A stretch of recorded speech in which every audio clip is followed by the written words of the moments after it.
Hi guys, Coach Julius here. Today's routine is about long potting and a touch and feel routine.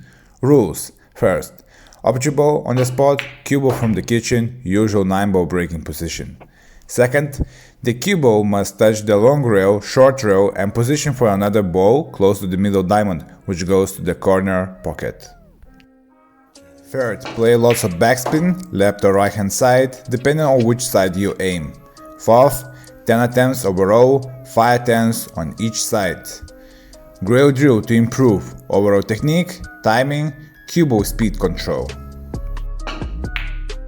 For my 10 attempts, there were 2 shots where I missed time a little bit and the cue ball didn't touch a short rail. This happened because I jabbed a little bit, which made my follow through a little bit too short. Video analysis can provide lots of feedback and correct mistakes if you see them.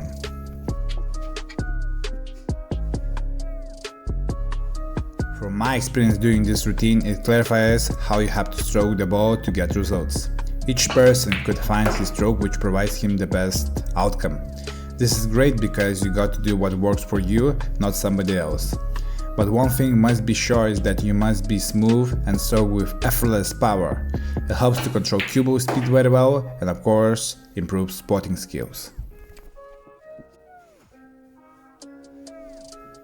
Do this routine daily, 10 minutes as a warm-up drill, and I'm sure you will be much better ball striker. Training with purpose and goals helps you a lot to achieve goals faster and be more efficient.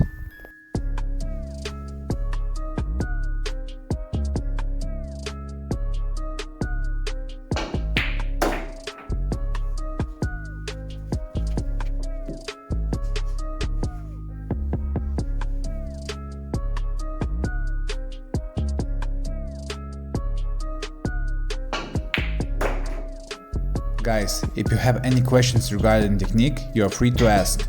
I also provide pool snooker coaching online, one-on-one or groups, so for more details, reach me out.